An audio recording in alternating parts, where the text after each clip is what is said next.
He's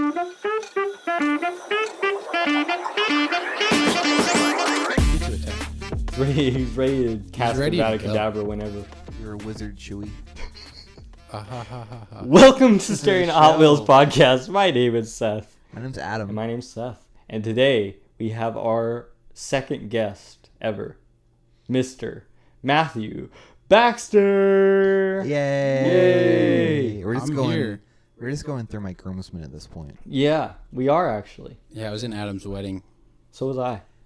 It's pretty crazy. It's crazy. Insane. When are you getting married? I don't know.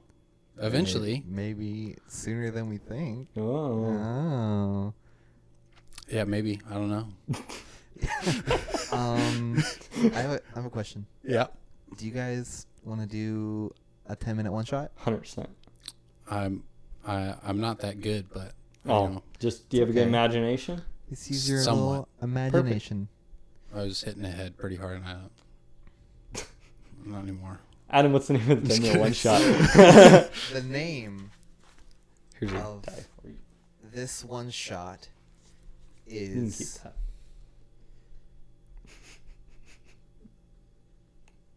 a helping hand. A helping hand. All right. So, let me get the timer out so we're not just keep going, you know. I'll go first so you can see an example of what a character, like, on-the-spot character looks like. Yeah. But other than that, you're on your own. Yeah, you're on your own. All right. I have some ideas. Cool. Perfect. All right. You guys ready? I think so. I'm not sure, but we'll see. All right.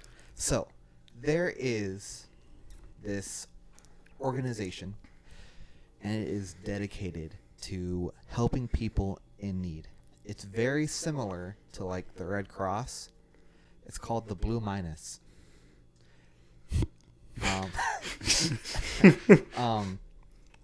And you guys are agents of the Blue Minus. You are the best of the best agents, Blue Minus agents, right? So, you guys have been sent to a lush jungle area because there is a tribe there that just experienced a massive calamity. And they are out of water. All their wells got destroyed by well weevils. Oh, man. Their wells are gone. They can't get water, and they desperately need water. All right? So, Seth, what is your character's name? I'm Cletus Bennett, a Cletus human barbarian. Okay. Matthew, what is your character's name? Christophilus Magic Man. Magic Man. Yes. Okay. That was really on the spot. So. What? You don't have to do class because I'm not going to explain it all to you. But, like, what race are you? I think I would like to be a gnome. Okay. Okay. Is that a thing? Is that Yeah, right? that's a That thing. works. Okay. Yeah. Christophilus the gnome, and Cletus the human barbarian. All right, Cletus, Christophilus, you are going through the jungle. You are hacking away brush with your machetes, and eventually you get to. You're carrying the water in giant rucksacks on your back, and you finally get to your first obstacle. It is a rickety bridge over a chasm. It's very rickety. If you looked at this bridge, you would describe it As as rickety. rickety. All right. So, to cross this bridge, I'm going to need both of you to make me a dexterity check.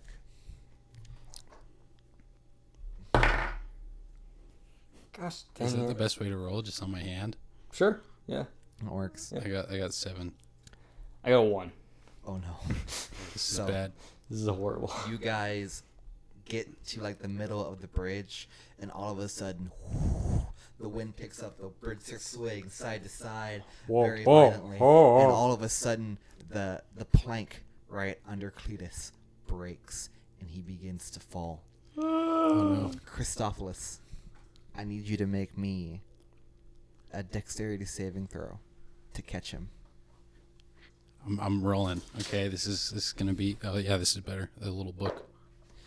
He dropped it. I dropped the dice. Sweet.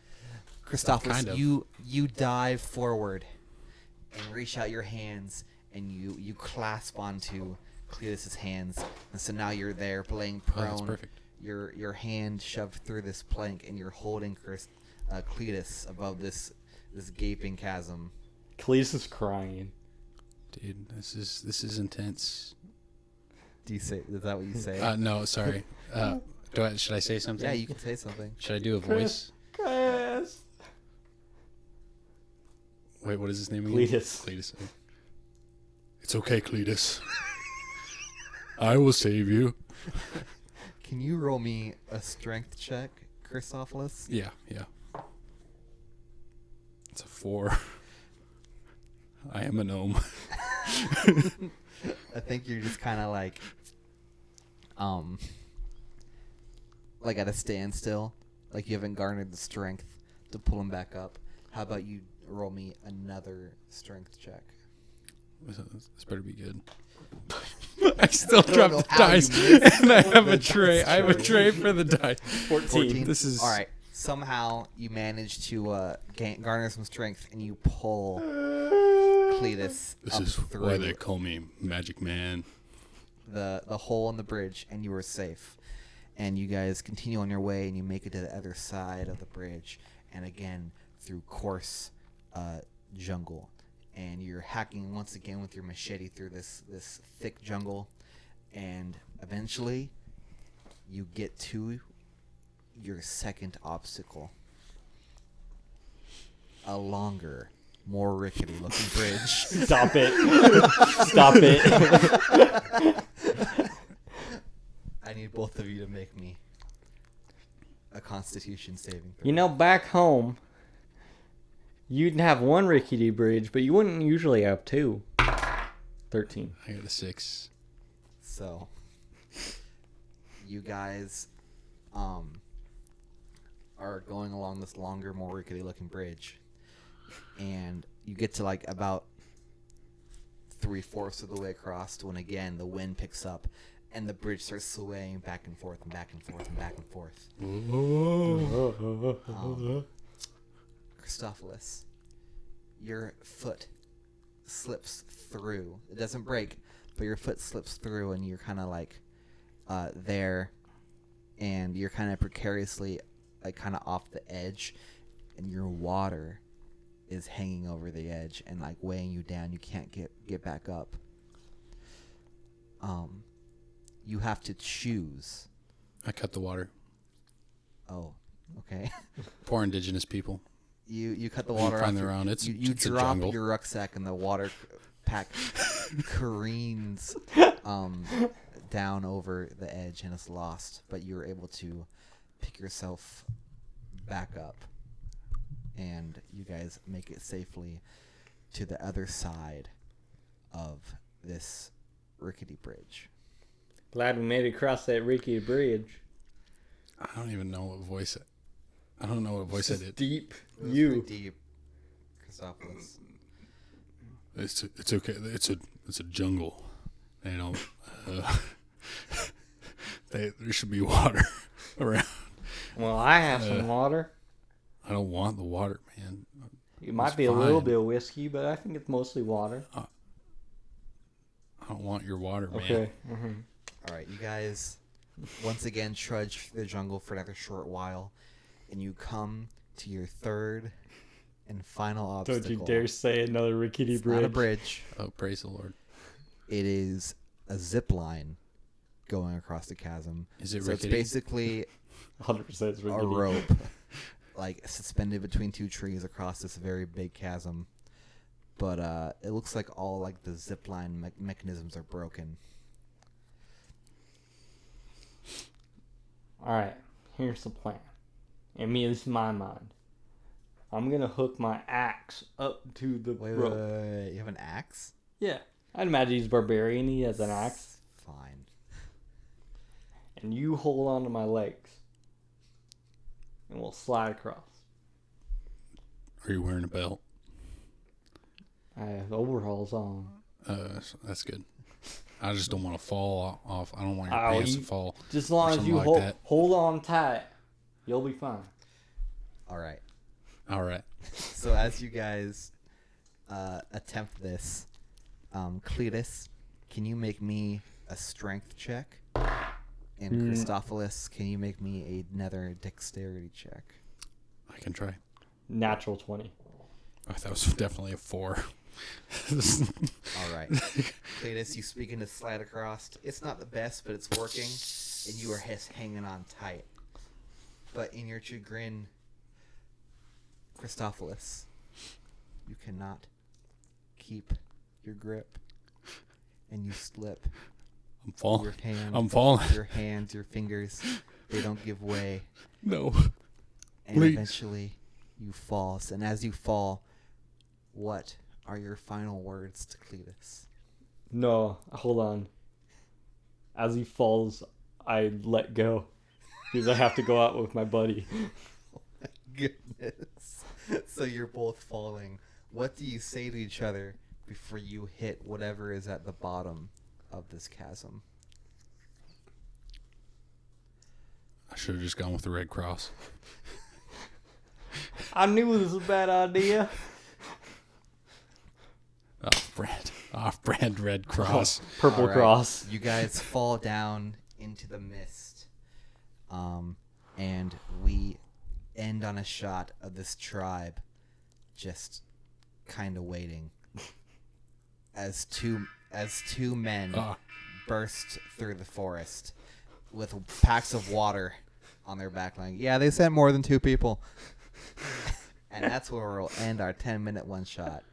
That was a pretty good one. Welcome to Staring at Hot Wheels. Yeah, I'm sorry. I'm not a big. I've played like once with Adam before, Hey, you did. but I've not. You did That's not- perfect, dog. That's not the reason. We don't do it to glorify D&D. We do it to set the tone. Glorify the Lord. Yeah. Amen. Congratulations, that's yours. Get I get to keep sin the dice? Yeah, you get to keep the die. Yeah, Adam asked me like, where would I be if I was still playing D&D? And I just turned to him and I said, hell. It was so funny. It was a joke. My parents hate D&D. Funny joke. So the Hot Wheel of the week this week. I'm pulling out one. Yeah, of the, welcome. We're going to do the Hot Wheel of the Week now. I'm pulling out one of the premium Hot Wheels that I own. One of several. It's from the Fast and Furious brand. It was, I think, the second set of Fast and Furious ones they did. Wow. It is the 1996 Integra that, sorry, I have my notes here, that Mia Toretto, Dom's sister, drove in the Very nice. the first Fast and Furious movie. Yeah, it's my favorite one. Your favorite Integra? My favorite Fast and the Furious movie. Oh, the first one? Mm-hmm. Just sticking with the classics? Yeah, I haven't seen it, but I figure it's pretty good. I mean, it's the first one, so. How can you say that with a straight face? you fell through with it. Yeah, it's definitely like one of my top 10 all-time favorite Fast and the Furious movies. There's 9. Yeah, it's in my top 10 though. I'm pretty sure they're above 10 now. No, they're still at 9. I thought they just hit 10. Oh, did they just No, hit they 10? did. They have 10 at the very Okay. least. In my That's opinion. why I was saying that. I thought it was 10. My favorite Fast and the Furious movie is whichever one where they're fighting on the parking garage and Dom goes, "Thing about the street always wins," and he stomps on it and the whole parking garage comes down. Yeah, I've never seen any of the Fast and the Furious movies. So a quick trivia about this car. Oh, I got this. The real one. Mia's Integra was rented from a woman named June Shi, which was totaled when her car was sandwiched in between 2 cars after being rear-ended within a month after she got the car back. So the car was fine during the whole filming, and then she got the car back. It was like, let's just get into a huge accident, like right now. I mean, that's what I would do. Make the most of it. I mean, Yeah. like, You could say it was Universal's fault and just sue them. yeah, I mean, there's something wrong with the car. They obviously broke some part on the car. And that's why I got sandwiched. Yeah. She was obviously experiencing trauma from her car being gone. Well, probably. So, she crashed it. Yeah. Maybe that was it, yeah. It's very traumatic to not drive your car, I guess, yeah. I have a bunch more stuff here, but I feel like it's going to bore you guys, so I don't want to say it. No, I love Fast and Furious. It's my favorite movie franchise of all time. So the real Integra 96 DC2 it has like a really pretty nice engine. It's a Type R intake can and a red iodized overdrive pulleys for both the accelerator and the power steering. And just like the real version of this car is just super overpowered when it comes to road stuff, especially the GCR version of it, because it's got a little bit more extra stuff, you know. The GSR, excuse me. GSR. Okay. But yeah, that was the Hot Wheel of the week. You know, those ones are probably some of my more favorite ones because they're the premiums, so they have rubber wheels instead of plastic. Like these ones that have the plastic wheels. But you know, very nice. I'm gonna be happy with any type of. Are they more expensive? Yeah, they're like $2 more expensive. Oh, that's intense, Steve. So $3 instead of $1. I guess paying $2 more for premium isn't that bad. Exactly. That's why Hot Wheels is a perfect collector's item. Yeah, I have like probably like maybe one or two Hot Wheels. Do the premiums go on the track just as good? Yeah. Oh. Yeah.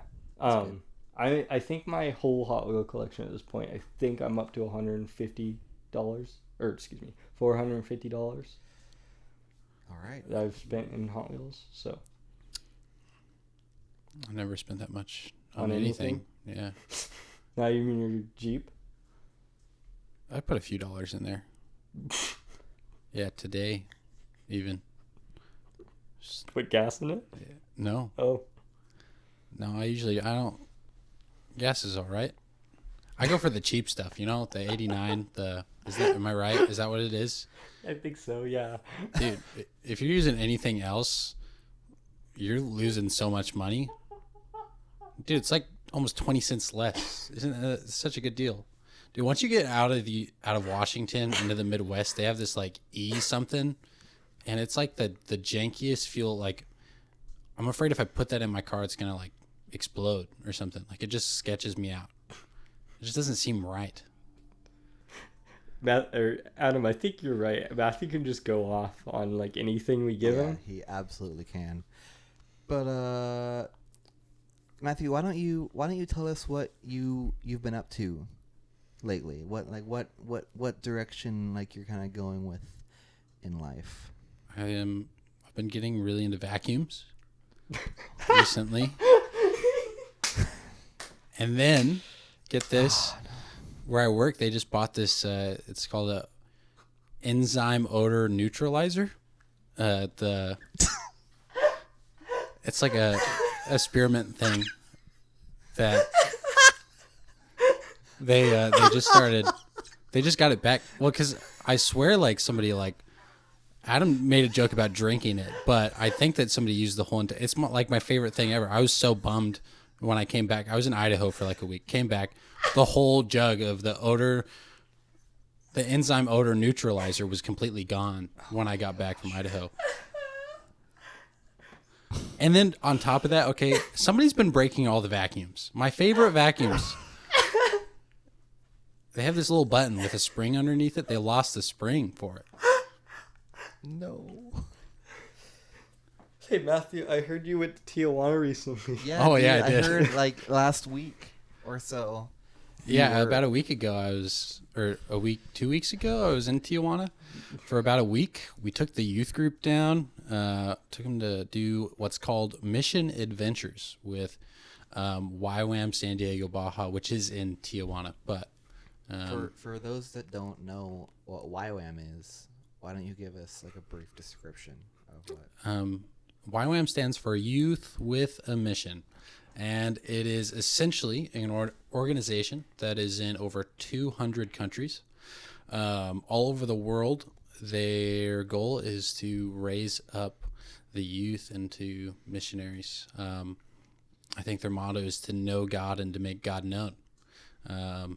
It's founded in like 1960.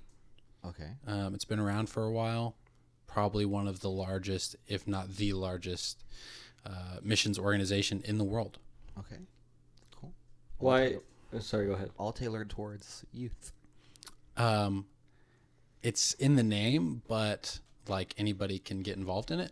I actually heard a story not too long ago. So their like base program is called the DTS, the Discipleship Training School, and it's just about teaching people to have a practical faith, as well as how to share that. And then they put that to practice through a short missions trip. But I heard a story of someone who's like in their 60s going through that. Like anybody can do it, but the goal was to raise up our youth, specifically like people coming out of high school, before college, maybe people just after college, just around that age range is most of the people that go into it. Mm-hmm. And it's kind of targeted for that group of people, but anyone could do it. So obviously the youth group through Sage Hills Church is a different sect, but I know you've expressed want to do other YWAM stuff. What drew you more towards YWAM? I knew some people, some close friends, all right? Their parents were part of YWAM, and, so I knew about it from them, and then also a lot of the staff at our church. Shout out Sage Hills Church, Wenatchee, Washington. Shout Woo! out. What? We're up in the 509. Yeah. I don't know if I did that right. Yeah, I think so. Okay, cool. Real quick, the funny thing about 509 is like, I don't know why I always associated it with Wenatchee, but it's literally almost all of Eastern Washington is 509. Yeah. Like, so I think all of Eastern Washington is 509. Anyway, so I'd known about it from close friends, family friends, and the staff at the church. There's quite a few that have done stuff with YWAM or are connected with people that are a part of YWAM. I ended up going and doing my DTS, Discipleship Training School, in Louisville, Kentucky. And you got to say that right. It's Louisville. Don't pronounce half the word. They do get mad. They will. Yeah. They will get livid even. I mastered it before I went. You got to practice, like pretend like you're missing half your teeth. Like you're from Louisville kind of thing. You know? Louisville. Like Louisville. Even if you just don't pronounce anything, just the L's. Louisville. Yeah. That's kind of how you do it. But I went there. All right. I was there for 3 months doing a training program, learned a lot. You're basically 24/7 in a, they like to call it a greenhouse. And so you're essentially like in this greenhouse. It's not actually like a greenhouse, but it's kind of that idea that like, when plants are in a greenhouse, they have their environment catered towards them. They have like, if there's not enough sun, then they have like a sunlight that gives the vitamin D that causes these plants to grow in the conditions that would be most perfect for the plant. And so it's kind of the same idea with YWAM. And so when you do your DTS, you're in an environment that's like meant for you to grow in your relationship with Christ, in your knowledge about the Bible, in your knowledge about missions, in your confidence in Christ, like all that, just all the good stuff, How long does that DTS school take? It goes for 5 months. Okay. 3 months of that, you're training. And then 2 months, you're on a mission trip. Okay. So my 2 months were in the country of Colombia. Definitely an awesome place. The Lord's really moving there. Met a lot of good people while I was down there and had a lot of awesome experiences. Tell us a little bit more about like Colombia as like a country. Like, why does Colombia need missionaries? Colombia is very Catholic. And so at first sight, you're going to be like, oh, they're Catholic. Like, they know Christ. I'm not saying that Catholics aren't Christians, but there's this thing, especially in Latin America, where it becomes cultural Catholics, where they're not, they don't actually have this relationship with God. They don't have a relationship with Christ. They have a relationship with a religion, essentially. It's just religion. Mm-hmm. And so, maybe they'll go on Easter, they'll go on any major Christian holiday, but then other than that, like, it's just whenever they take communion, I guess, like, that's a really big thing for Catholics and stuff like that. And so, like, they're not actually, like, partaking in Christ. They're just following these rules. And a lot of them don't even do that. Like, they just call themselves Catholic, but they don't actually know what that means. Like, they've never read the Bible. They don't go to church, but it just becomes this thing. And so it's easy to look at them and be like, oh, they must have it together because it says they're a Catholic nation. But really, like, you go down there and you find that that's not true. And and there's also a lot of Colombia, I guess not that much, but indigenous tribes that live in the jungles and the mountains. It's not safe to go there. And I just learned this today, actually. But the government has sanctions where indigenous people in Colombia, the religious leaders of the indigenous people, can ban religions from their tribe. Mm. And so they can enforce their own religion. And if someone were to become Catholic or Christian within the tribe, they would be kicked out, or I don't know what would happen exactly. Like, could be punished or removed from their tribe for being Christian, which is an interesting thing because once again, like, it's supposed to be a Catholic nation. Yeah. So is there like a big number of those people that have been like kicked out that you guys got to like serve to? We actually never met any of those people. Okay. I've only heard about it recently. I didn't even know that was a thing. We weren't really in that area. You're good. Okay. Sorry, Seth just walked out, but he quit. I think he's upset. He's just so moved. Yeah, he's so moved that he had to use the restroom. Yes. That's that intense. Anyway, we were working actually mostly in a kind of central city, and so we're just working with the impoverished and just the people that live there doing we call it Bible distribution, but it's essentially go door to door, ask people about their faith, what they believe in, and offer them a Bible, offer them prayer, offer to answer their questions, just whatever we can. And then the second half of the trip, we spent a lot of time in another location, which was on the Venezuelan border of Colombia. And there we ended up ministering to mostly Venezuelan refugees. Mm. Do you have any cool stories from the Bible distribution portion? There's... I got to think about this.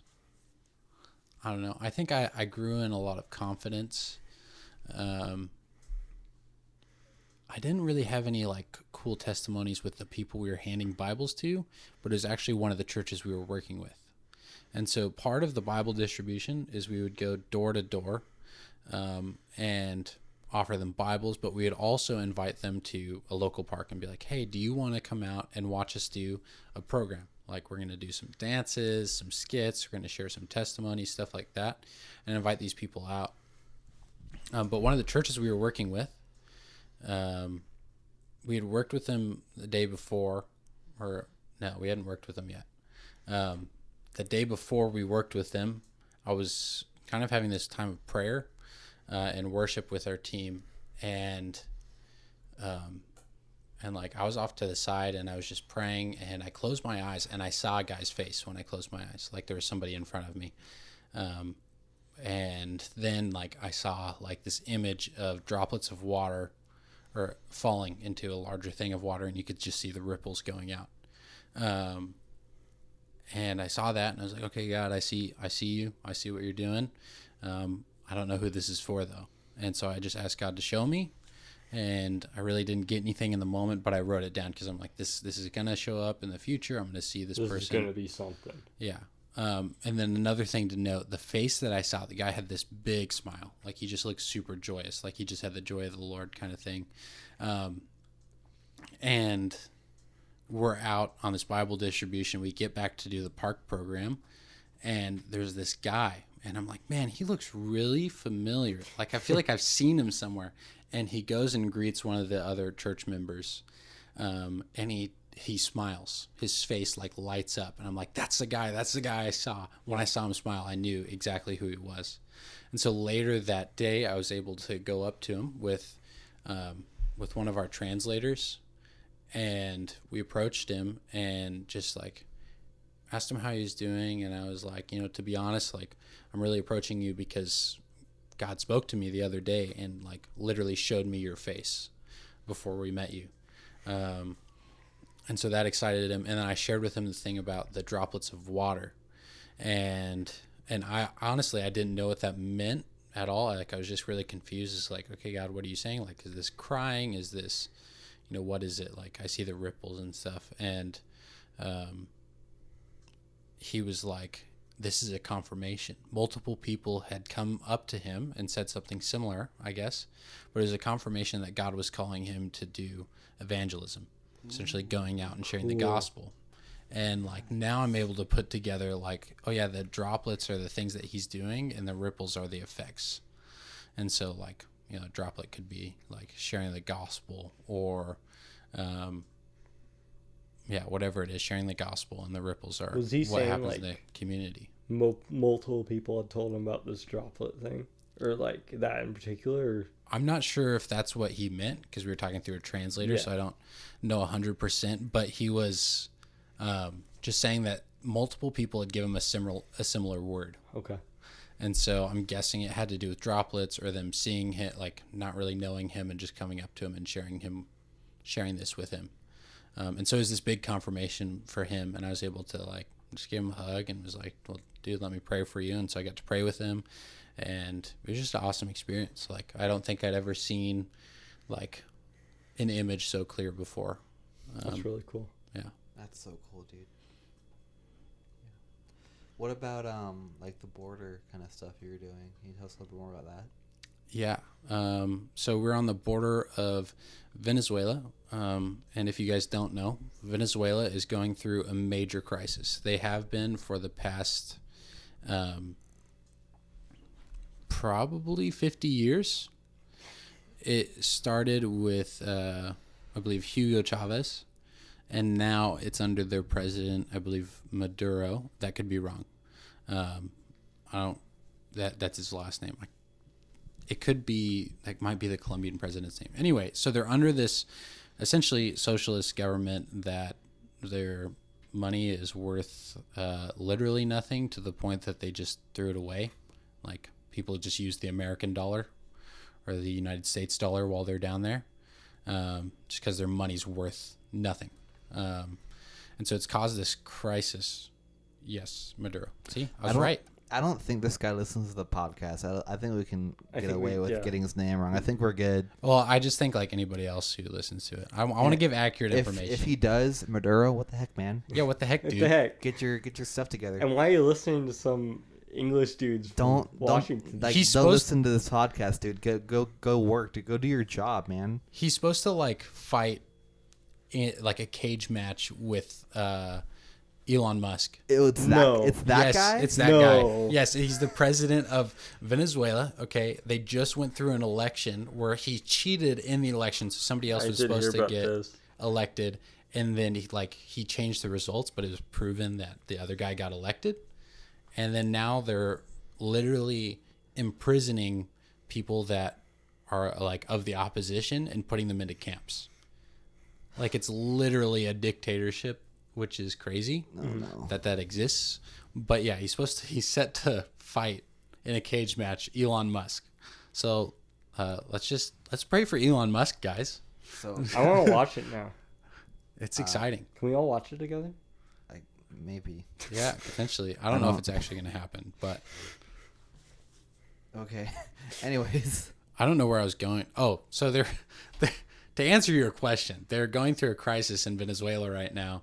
And so all of our ministry is while we were down there was mostly going to the essentially like these hills where these people just built shacks, kind of like slums areas. And most of them are Venezuelan coming over to find work. But I think it, like a lot of the time while I was in Colombia, I just experienced God speaking to me in different ways. And it wasn't anything like super big or super specific, but while we were talking with people, God gave me words of encouragement for them. There was a time we were walking through an area, and like there was this perfect example of like the house built on the rock. And so like all across this hillside, it's kind of muddy. You can see where the rain has come through and washed stuff out. And then there was this one house that we were near, and it was literally just a slab of rock, and this house was built on it. And like I was able to use that as an example. And it just ended up being like something really powerful. And it's like, you know, when you put yourself on the rock of Christ, it's not going to be taken out from under you. Like you're going to have a firm foundation. You're going to be safe. You're going to be secure in that. And it was just kind of fun. It was kind of cool. Very cool. It's not really, like I said, not anything crazy, not a big testimony, but it was something that was meaningful to me. So, what were your living conditions like? Were you like a YWAM like compound type thing? Not really. They locked the front door of the house, if that's what you're... Okay, so it was a house. Yeah, it was just a house that we were in. For the first half, it was kind of like they had part of an apartment building that they were working out of. And, like, it's not a super, like, Colombia is not a dangerous place. Like, I think when we think of Colombia, we think of drugs, cocaine, to be specific, Pablo Escobar, like that sort of thing. But it's not as bad as it once was. It's a lot safer. And God's actually done a lot in that area. But... yeah, one of the places, it was like half of an apartment building. We're on one of the upper floors. I mean, you just need a key to get in. Like, it's not like a compound. There wasn't like guards or anything. And then the other place was just a house, a large house. But there's no air conditioning. They don't really use that down there. So it could get really warm. Yeah. It's very humid. You know, I kind of just slept with just the sheet on most of the time. Like, or if that, sometimes I'd just lay there. I'd do starfish style on my bed to stay cool. It's really warm. I got used to it though. So this is out of my pure curiosity. It's not anything I had written down. But off of a comment you made there of like God has done a lot of work there. Like, was it mostly from Christians, or was it kind of a mix of Christians and Catholics that were doing a lot of work down there? I don't want to like talk badly about Catholics, but like anything we heard about the Catholic Church doing down there generally wasn't good. Okay. So mostly Christians. In the city of Medellin, where Pablo Escobar is from, it used to be essentially the crime capital of that area because he was from there. Okay. And so like the cartel was ran out of there. Like a lot of drugs went through there. And now it is one of the largest YWAM bases and like churched area that's cool in Colombia. Like, heck yeah. I would say like evangelistic churches. There's definitely Catholics too, but, and then like, just to talk about the situation, it kind of connects to like the cultural Catholics, and just like it's just not a good situation to be in because people aren't like spiritually healthy, and the Catholic Church isn't healthy either. And so like we ran into some older guys at this bakery, all right, and like some of them spoke a little bit of English, and so we were trying to ask if they want Bibles, if they wanted prayer, and they started talking about like, oh yeah, back like when they were younger, the priests from the Catholic Church used to come to their house for free. Like if you were sick, like we'll just come over, we'll pray for you, stuff like that. It was really good. But now the Catholic Church charges, they will make people pay for them to go to their house. They'll make people pay to, I don't know if it's every church, but some churches it's like paying to go in. And so it's like, we don't see that in the United States because we wouldn't stand for that. But in other countries where they can get away with it, they're doing it. And like we heard about like, what is it, penance in the medieval times, where it's like you pay for a plot of heaven, and you're like, oh, it's modern now. Like, that doesn't happen. It does. It still happens. Just not in the United States. Mm-hmm. Pope Francis, if you're listening to this, get your stuff together. Yeah, you're in big trouble, buddy. Come on, Vatican. I know about that now. He probably, like, honestly, the Pope probably doesn't know that much about it. Like, it's probably more of the churches there are able to get away with it. Mm-hmm. And so... Maybe they're not, like, completely associated with the major Catholic organization. They're kind of like a cultural Catholic organization. I think it's still connected to, like, the major Catholic Okay. church. It's just, like, I think a lot of churches are, especially Catholic churches, are run by, like, the country or local church government. The not the, like, government, but the church's government. You know, like the bishops and stuff. I don't know what their different names are in the Catholic Church, but it's, like, probably controlled locally, more locally than other places. I don't know. Yeah. I remember in high school, for one of my history classes, we had to do, like, every person had to do, like, a weekly event type thing where, like, you picked a news article and then you presented it to the class, and then you had to make 3 questions for, like, discussion, and like, you had to do it for the class. Yeah. And I remember the article I saw was, like, these nuns in this nunnery in that's what they're called. That's what they're called. Are you That serious? is no, like, I am, like, 98% sure they're called nunneries. I want to work in a Matthew nunnery and I are someday. like- They're legit called nunneries. It's my life goal. I want to work Anyways. in a nunnery. I feel like it's only for women, Matthew. What? I Yeah. feel like it's only for women. Yeah, it's a joke. Yeah, okay. Sorry. Anyway, Come on, Seth. Come I'll on. just leave. Yeah, that's you, right. You got the podcast. Can I finish? Sorry. Anyways, like, Nunnery. these nuns were, like, affirming LGBTQ plus people, Mhm. and the Catholic Church was being like, hey, stop.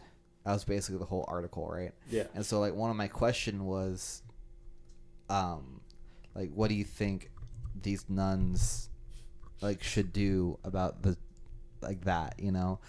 And this kid in the front, I remember him because he was one of my bullies and one of, like, the banes of my childhood. He goes, Ronnie? no. We keep, like, making Ronnie lore in this podcast. Yeah, we do. just got to keep building him up until he's on the Until podcast. he's on. Anyways, like, this kid in the front was like, just ignore them. And I was like, I don't think you know how much pull the Catholic Church has, or how powerful and mysterious the Catholic Church is. Yeah. You don't just ignore the Catholic Church. Some Especially people think when, they like, have the ability to time travel. What? Forward or backward? Wait, The Vatican the has Catholic the ability Church? to time travel. Oh, the Vatican has. Okay. Oh, okay. Like, they got a time machine in the back somewhere. Yeah. I heard this on Ninjas or Butterflies. Oh. It's a conspiracy theory that they use, like, sound vibrations, sound waves to time travel into the past. Or to view past events. I forgot what it is. I think it's to view past events. Oh. Have you not seen that one? I It's pretty good. am remembering it now. Shout I out think. Ninjas or Butterflies, Nephilim, Giants. They don't need Lizard us to shout cats. them out. They have Sorry. 700,000 Yeah, followers. they on don't need a shout Instagram. out. We're not more famous than them. No. Hey, maybe if we give them a shout out, they'll give us a shout out. Yes. Hey, Ninjas or Butterflies, if you're listening to this, Give us a shout out. give us a shout out. Yep. I want to do this for a living. Maybe. I'd like that. Yeah, that'd be cool. Back on topic. So other than These nuns. That's what you said earlier, and that's why I laughed. Anyway, okay, we can go back to other than Seth is in the corner. Other than Colombia, you actually just went on another missions trip that was, like, not, well, it was YWAM affiliated because Mhm. they did it through YWAM. Yeah, that was the Tijuana trip. Yeah, The well, Mission tell us- Adventures. Tell us a little bit about that. It was an awesome time. It was good to be back. I've been done with my DTS for the past 5-6 months. And, like, I really enjoyed that time. And so going back for a week and, like, being in that environment again felt really good. But besides that, I think the biggest thing that I really got to see while I was down there was how the students stepped up into their callings, their like ability to be leaders. Yeah. Like it was actually like a really cool thing to see is like how God's calling them, like how God's calling our next generation to serve. That's cool. So, Do you see yourself like obviously you're hooked now, right? You're hooked into the missionary stuff. yeah, Do you see yourself continuing it long term? potentially. That's cool. I think it's something that like the more I'm there, the more I'm doing this stuff, the more I'm falling in love with it, and the more I'm like, I don't want to do anything else. Yeah. Like I'm working 2 jobs right now, and I could enjoy these jobs. Like I'm like, okay, I can be maybe content, you know, like I'm making some money, I'm doing well for myself. But I think in the end of the day, I'm like unfulfilled, and like there's this longing to be back doing that. And I try and take those opportunities while I'm here, of course. But like having to work jobs and being busy with that makes it a little bit harder to continue or to be able to like dedicate as much of my energy into sharing the gospel. But it's just such a thing where I know that I could do that for the rest of my life potentially. Yeah. Yeah. That's cool. Is that what you want, like, to do, like, with your life, just mission stuff? I think potentially, yeah. I felt like God's really called me to do stuff with the youth. But you know, we're just talking about that mission trip, where YWAM specifically has a ministry. I said it earlier, but Mission Adventures. It's for the youth. It's for youth groups that come and they want to experience a short-term mission trip, kind of get a taste of like, you know, what is missions about? What does it really mean to do missions? You know, are missionaries crazy? Are they regular people? Like, I don't know, because I think like I've heard a lot of people talk about it, but I think before like I really got into it, I was like, all these missionaries that I meet, like they're kind of funky people. Like they're cool, they're really cool, but they're like, man, I don't know where I'd have to be to do that all the time. Right. And then I went and did it, and I was like, I get it now. I get the I still have a want to try it. yeah. Because so like 2019 I was in between school. I got out of school in late May, and then till August I didn't have anything I was doing besides interning at Sage Hills Church.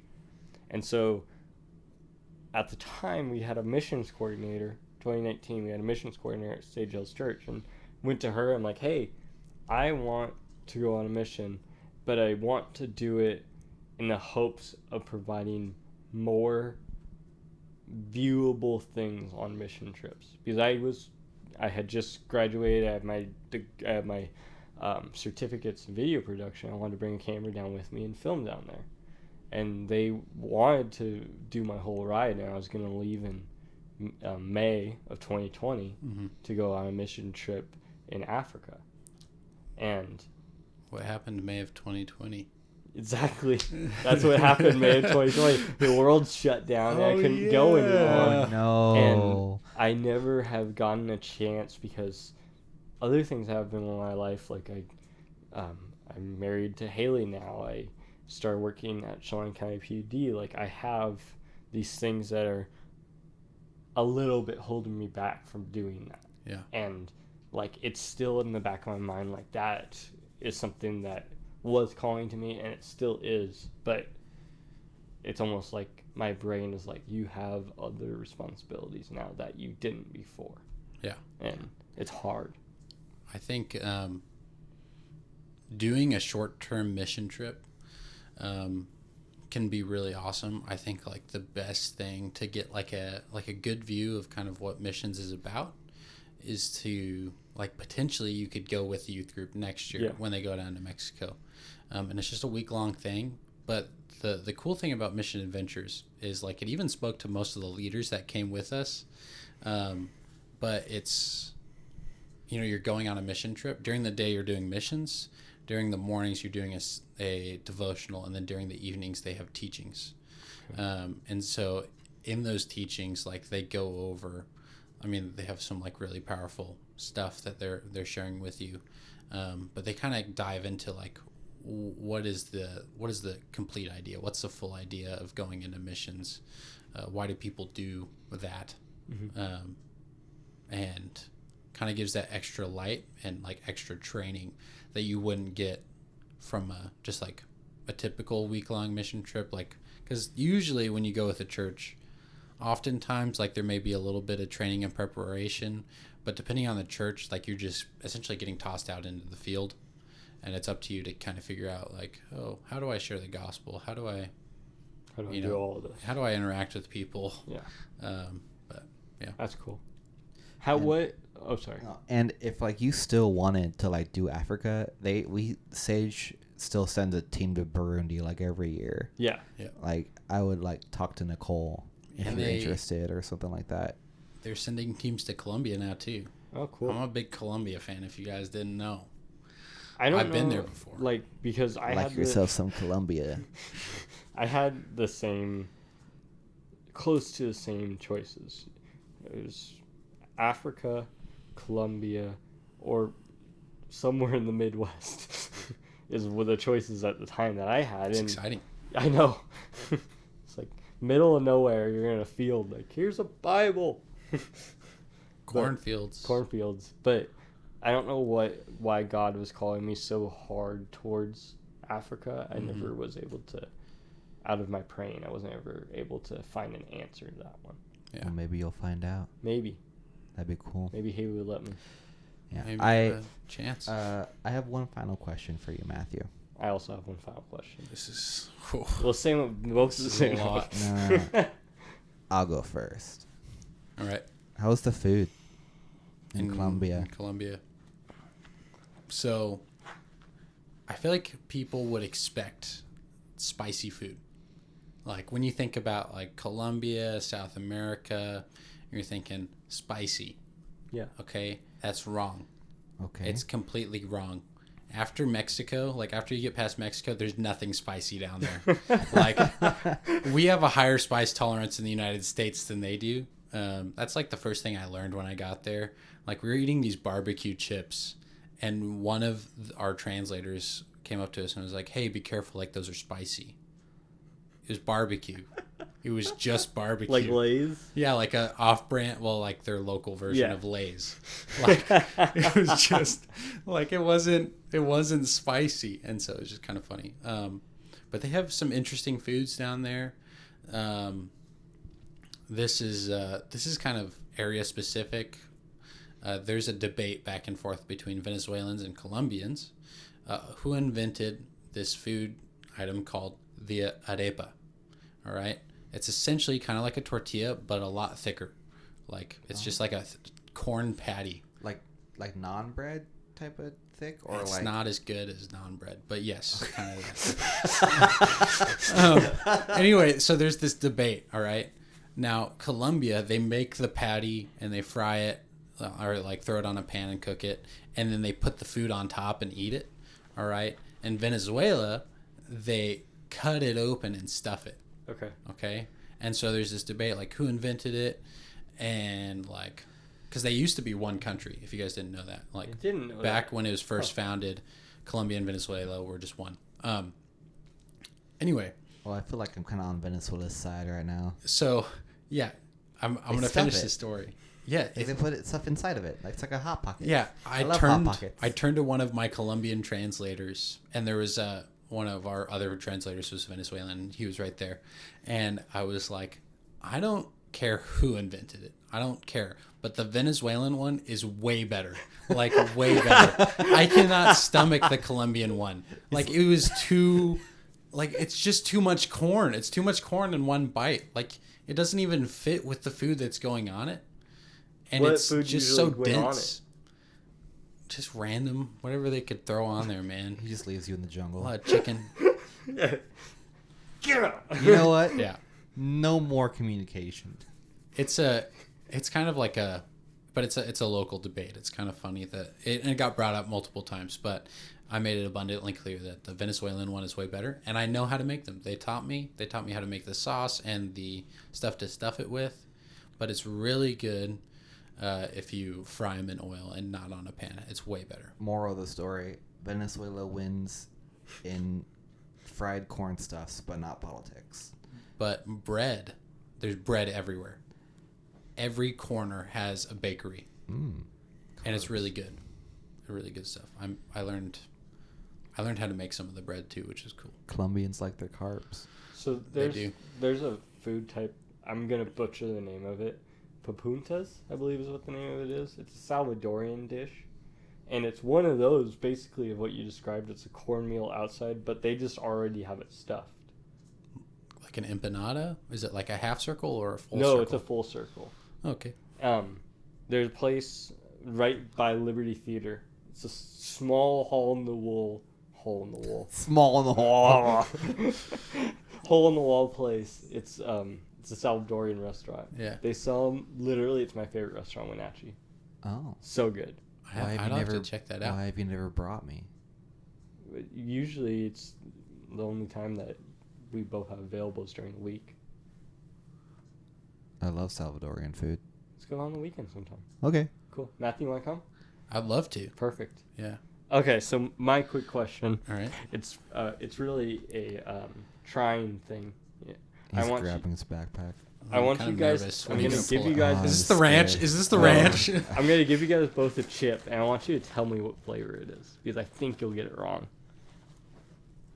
I don't like how I didn't see the bag. That was the point. I'll here. I'll try one with you guys.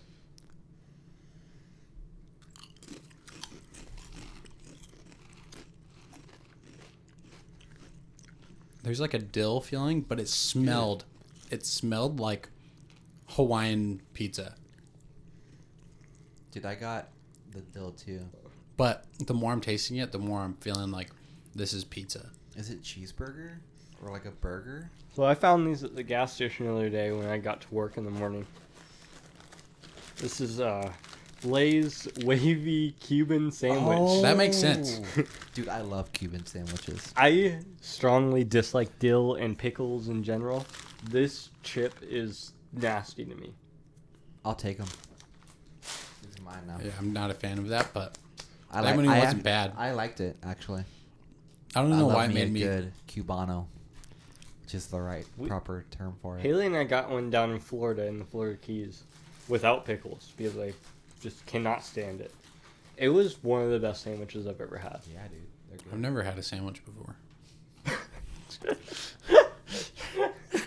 How can you say stuff like that without smiling? There's this thing that you have to master, and it's talking complete nonsense while keeping a straight face. And like I could go on for an hour. When you really get into the true meaning, you know, what does it mean? When you take off the layers of the onion, when you get into the donut hole of life, you begin to understand that there's something more that fits in there. Guys, if you can't see this, but I'm doing a lot of hand motions here. It really adds. There's something more when you get in there, all right? And when you get into the grand scheme of things, it's something that, you know, we can't quite comprehend as humans. We can't quite take into account even. He's doing our outro, not. I know. He's doing a word for us. I'm gonna blow your mind right here with this one. Are you ready for this? Yeah.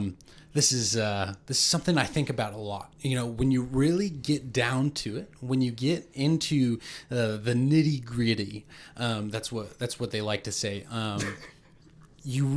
It's really something that becomes hard to comprehend.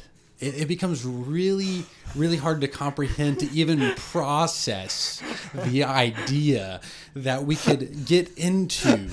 I mean, the subject as a whole is really hard to even share and to explain. That thing. It's something that thing. So grand. Is our Lord and Savior, Jesus Christ. Wait, what? Dude, I was talking about the ships, man. Thank you for watching the show, Listen to me. everyone.